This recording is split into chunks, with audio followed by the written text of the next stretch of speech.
The sun was beginning to set over the quiet streets of Portland, Oregon, casting a warm, amber glow across the city. Nathan Harris, a 42-year-old black man, was making his way home after a long day. His silver sedan hummed quietly as he adjusted the air conditioning, eager to leave the stress of work behind. Soft jazz played faintly in the background, providing the perfect soundtrack to wind down after a busy day. As he approached an intersection, the light turned yellow, and he slowed down to make the stop. Just as he crossed the line, the light changed to red. Before Nathan could fully process it, the sharp flash of blue and red lights lit up his rearview mirror, and the shrill sound of a siren pierced the quiet evening air. His heart skipped a beat as he glanced back. He pulled over to the curb, rolling down his window just as a police cruiser parked behind him. Out stepped Officer Trevor Brooks, a man in his early 30s with a buzz cut and a badge gleaming on his chest. Brooks walked toward Nathan's car with a sense of authority, the kind that comes from years of experience. "License and registration," Officer Brooks said curtly, his voice flat but commanding. Nathan reached into his glove compartment, retrieving his registration and handing over his driver's license. His movements were calm, deliberate, but he could feel the officer's eyes on him, scrutinizing him as if searching for something more than a simple traffic stop. "Do you know why I pulled you over?" Brooks asked, leaning closer to the window. "I'm not entirely sure," Nathan replied, maintaining a steady voice. "You didn't come to a full stop at the light," Brooks said, though his tone faltered for a brief moment. Nathan frowned, but nodded slightly. "I see. I thought I slowed down in time, but I understand." Officer Brooks didn't respond right away. Instead, he lingered, staring at Nathan, his eyes narrowing as he studied him more closely. It wasn't just a routine stop anymore. The tension in the air was palpable. Nathan could feel it, but he didn't flinch. Brooks glanced down at Nathan's license. "You're not from around here, are you?" he asked, his voice taking on a sharper edge. Nathan hesitated for a second before answering. "I moved here a few months ago. My address is on the license."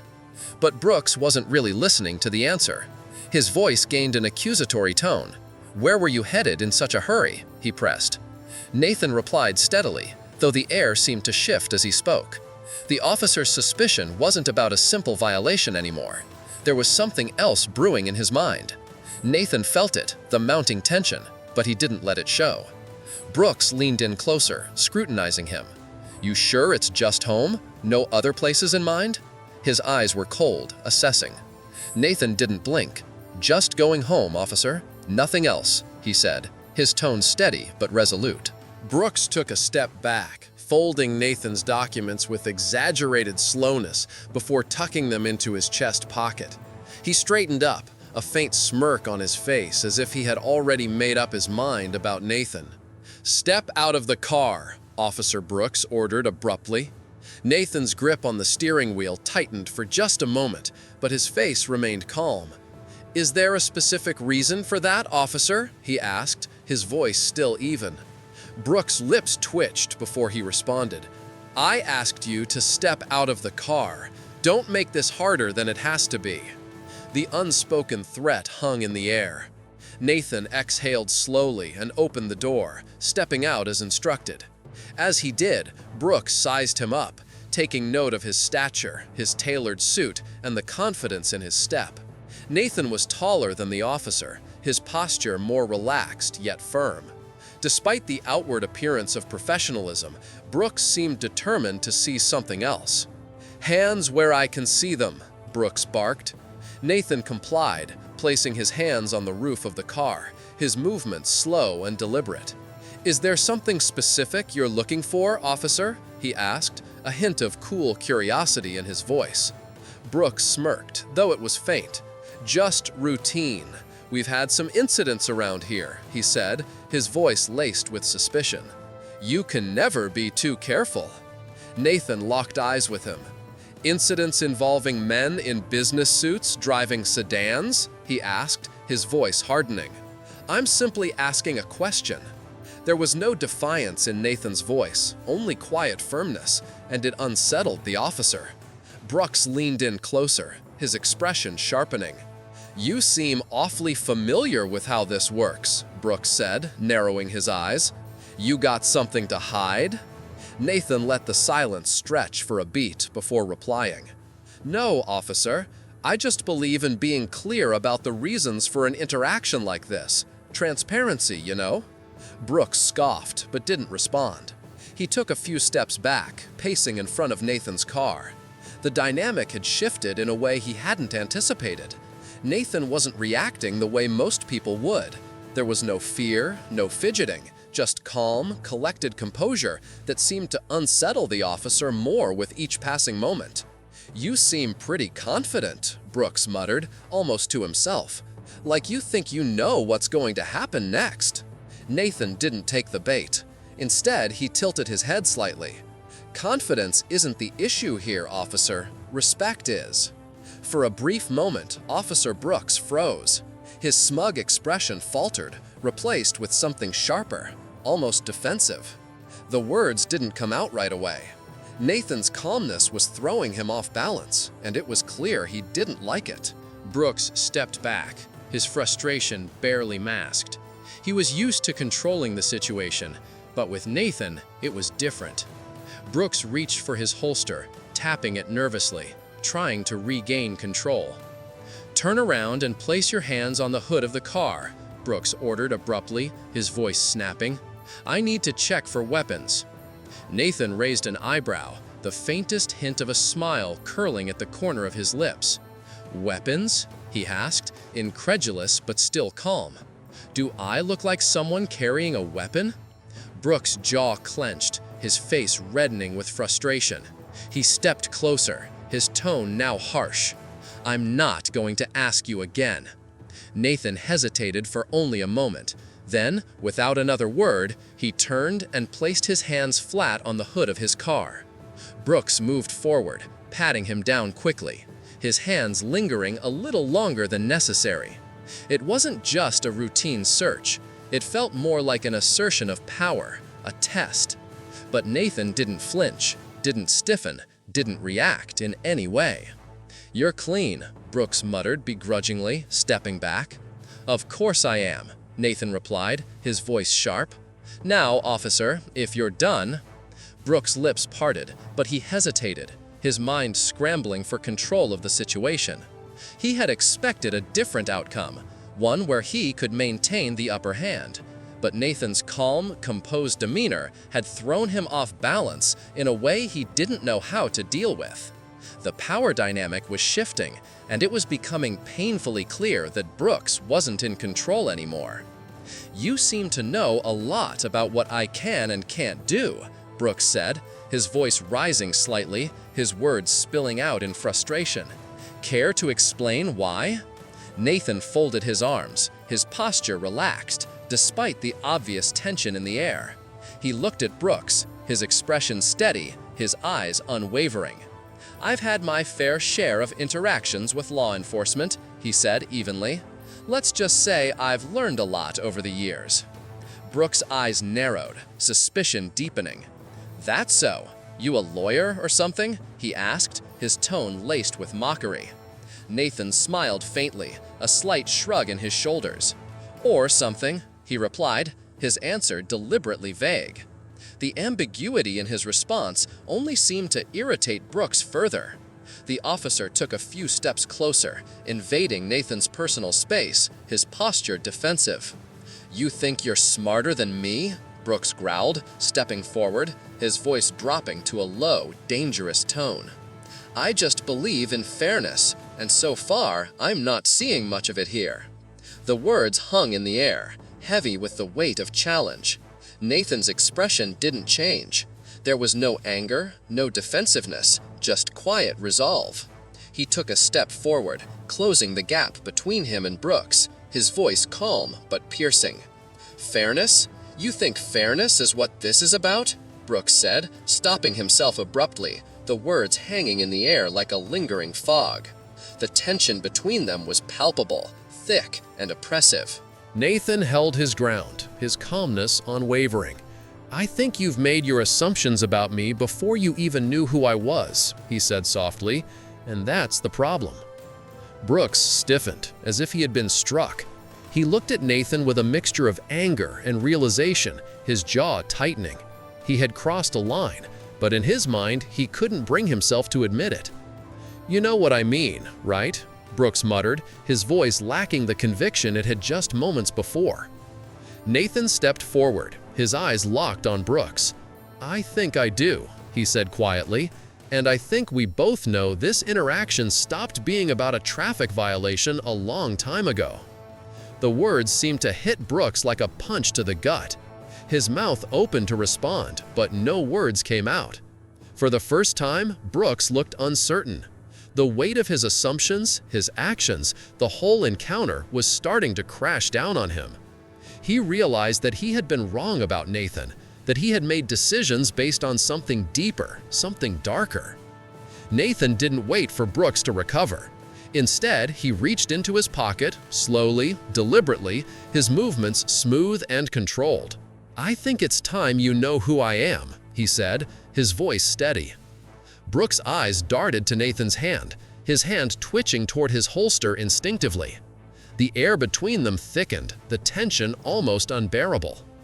"I'm reaching for my badge," Nathan said calmly, his voice controlled. "I want you to see it." The words hung in the air, the unspoken tension building between them. Nathan slowly pulled out a leather wallet, flipping it open to reveal a gleaming badge. "Nathan Harris," he said, his tone casual, as if he were introducing himself to a neighbor. "Head of Internal Affairs, Phoenix Police Department." Brooks froze. His eyes darted between Nathan's face and the badge, searching for a sign that this was a joke. But there was no humor in Nathan's expression, just quiet authority and a hint of disappointment. "Internal Affairs," Brooks repeated, his voice cracking slightly. Yes." Nathan interrupted, his voice cutting through the air. "I oversee officer conduct. My job is to ensure that the people wearing this badge uphold the integrity and values it's meant to represent." Brooks' face paled, the confident air he had worn just moments before unraveling before Nathan's eyes.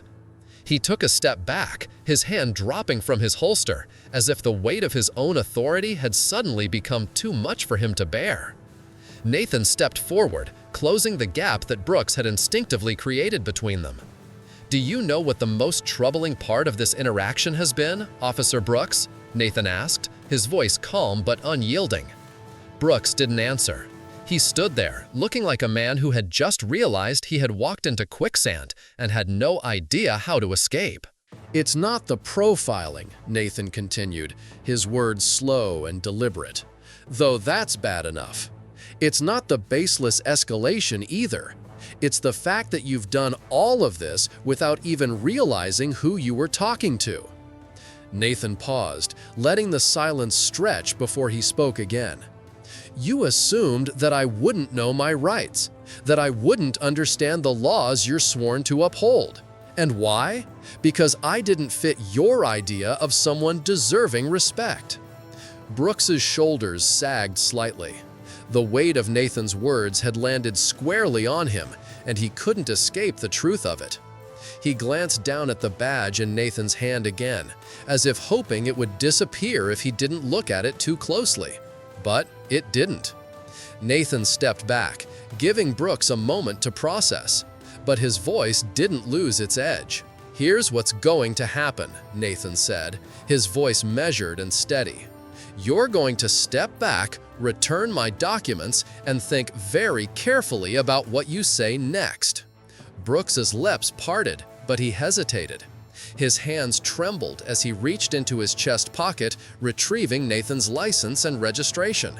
He handed them over, his hands shaking slightly. Nathan took them without a word, tucking them into his wallet. He stepped toward the driver's side door of his car, pausing with one hand on the handle. He glanced over his shoulder, locking eyes with Brooks for one last time. "Remember this, Officer Brooks," Nathan said quietly. "The badge doesn't make you better than anyone. It makes you accountable to everyone." As Nathan slid back into his car and started the engine, Brooks was left standing in the fading light, his confidence shattered, his future uncertain. For Nathan, however, this was far from over. His next move would echo throughout the entire department. The drive home was quiet, but Nathan's mind was anything but. The encounter played over in his head, not because it was unique, but because it wasn't. Brooks wasn't the first officer Nathan had dealt with like this, and he knew he wouldn't be the last. But this time, things would be different. This time, Nathan had the authority to act. The next morning, Nathan sat at his desk in the Internal Affairs office, the early sunlight streaming through the blinds. A file sat open in front of him: Officer Trevor Brooks. His record wasn't spotless. There were minor complaints of unprofessional conduct, excessive stops, and vague misunderstandings that had never been properly addressed. Nathan leaned back in his chair, his fingers steepled as he considered the broader implications. Brooks wasn't an anomaly. He was a symptom of a deeper problem. And Nathan wasn't interested in putting a bandage on a bullet wound. A knock at the door interrupted his thoughts. His assistant, Linda, stepped in, holding a stack of reports.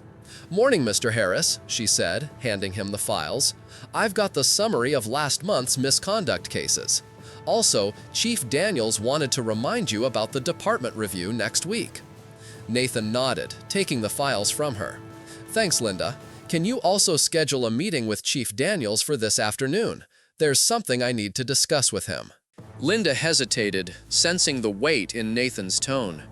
"Of course," she said, before slipping out of the room. Nathan turned his attention back to the file on Officer Brooks, but his focus wasn't just on the officer. This was bigger than one man. It was about the culture that allowed someone like Brooks to feel justified in his behavior. And if there was one thing Nathan knew, it was that culture started at the top. Later that afternoon, Nathan sat across from Chief Daniels in a conference room. Daniels, a seasoned veteran with salt and pepper hair and a no-nonsense demeanor, leaned back in his chair as Nathan recounted the traffic stop. "I could have written it off as just another bad interaction," Nathan said, his voice steady but resolute, "but that would have been a mistake. Brooks's behavior isn't an isolated incident. It's a reflection of how much work we still have to do." Daniels rubbed his temples, exhaling slowly. "This isn't the first time Brooks's name has come up," he admitted, "but we've always handled it internally, quietly." "That's the problem," replied. "Quiet doesn't fix anything. Quiet lets it keep happening. It's time to be loud." Daniels leaned forward, clasping his hands on the table. "You're going to ruffle some feathers with this." "Good," Nathan said simply. "It's about time someone did."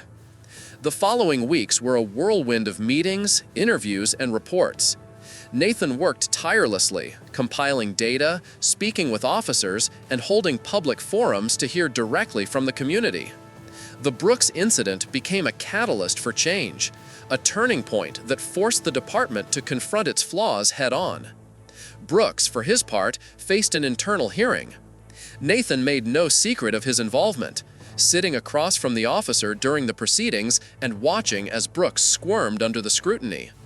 The hearing resulted in a suspension, but Nathan knew the real victory wasn't in punishing Brooks. It was in preventing the next Brooks. Months later, Nathan stood at the podium of a community event, addressing a room full of officers, city officials, and local residents. His words weren't just about blame. They were about responsibility, the shared duty to create a system that worked for everyone. "Justice isn't just about catching the bad guys," Nathan said, his voice resonating through the hall. "It's about making sure the people sworn to protect and serve do so with integrity, fairness, and respect for everyone they encounter." The applause was thunderous, but Nathan didn't linger on it. For him, this wasn't the end of the story. It was the beginning of a better one. As he stepped down from the podium, Nathan glanced at the faces in the crowd. Some skeptical, some hopeful, but all listening. He knew that change wouldn't come overnight, but it would come. And for now, that was enough. The story of Nathan Harris, a 42-year-old black man who faces an unjustified traffic stop, delivers powerful lessons on the importance of maintaining composure and asserting one's rights in the face of adversity. One key message is that confidence and respect go hand in hand. Nathan's calm demeanor, even in a tense situation, shows the strength that comes from self-assurance and understanding one's rights. His refusal to be intimidated and his ability to remain composed in the face of an officer's escalating suspicion highlight the importance of staying true to one's values regardless of external pressure. Additionally, the story emphasizes the significance of accountability and the need for systemic change. Nathan's role in internal affairs and his subsequent actions reflect how individuals in positions of power can challenge the status quo and push for justice. It teaches us that real change often requires confronting uncomfortable truths, taking a stand, and holding others accountable. In everyday life, whether in the workplace, community, or family, standing up for fairness, demanding respect, and navigating difficult situations with dignity can lead to positive transformation for both individuals and society as a whole. If you found this video helpful or thought-provoking, don't forget to give it a thumbs up. It really helps more people discover our content.